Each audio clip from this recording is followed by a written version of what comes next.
তাদেরকে নির্মমভাবে হত্যা করা হয়েছে এই জন্য। আর সমস্যা না থাকে, সমস্যা না থাকলে এইগুলো বলে আজকাল জামানায় আমি যদি করিও তাও তো আমি অত ই করি নাই, আমি প্রকাশ্যে জি আমি 2টা খতম দিছি তার জন্য, হ্যাঁ খতম দেশে করে সারা বছর কোরআন শরীফ খতম দেশে। তার সপরিবারের জন্য।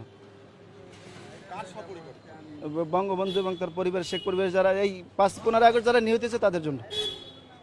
আপনারা এগুলো সরাবেন নাকি আপনারাও তার সাথে পাগল হয়েছে?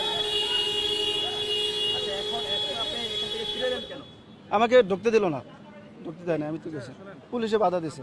কি নাম, কোত্থেকে আসছেন? আমার নাম মাওলানা ওলিউল্লাহ, কোথা থেকে এসেছেন? পিরিজপুর থেকে আসছি। কোথায় এসেছিলেন, কেন এসেছেন? পিরিজপুর থেকে আসছি, আমি থাকি ঢাকা, আসছি কিছুদিন আগে, ঢাকা এক জায়গায় থাকি। তো আমি তাকে খুব ভালোবাসি, কাকে ভালোবাসেন? বঙ্গবন্ধুকে খুব ভালোবাসি। আমার তো নাইমে যেতে ইচ্ছে করতেছে, আপনি নাকি গাড়ি নেবেন নাকি নাইমে যেতে? আসছি এখানে তার বাড়িটা জিয়ারত করার জন্য আসছি।